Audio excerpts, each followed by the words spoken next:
Hey everyone, I am Imdad Ahmed.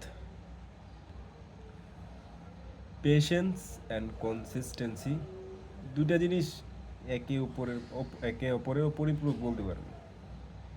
কেন Hussain bolt বলেছিলেন যে আমি 9 সেকেন্ড দৌড়ানোর জন্য 4 বছর একটানা প্র্যাকটিস করছি। আমার এমন একটা দিনও যায় নাই যে দিনে আমি প্র্যাকটিস করি নাই। ঠিক আছে, মানে যাই নাই বলতে আর কথা আছে না যে practice makes man perfect. Practice করতে করতে আপনি অটোমেটিক্যালি পারফেক্ট হয়ে যাবেন। ঠিক আছে, আর আর এই দিকে আমরা কি করি, কোনো একটা কাজ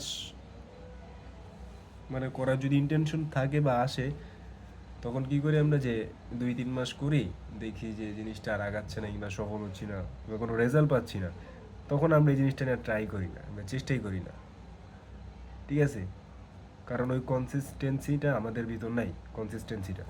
এই কনসিস্টেন্সিটা যদি আমাদের ভিতর থাকতো, তাহলে আমরা আরও চেষ্টা করতাম, ততদিন চেষ্টা করতাম যতদিন আমরা সফল হতাম আর কি।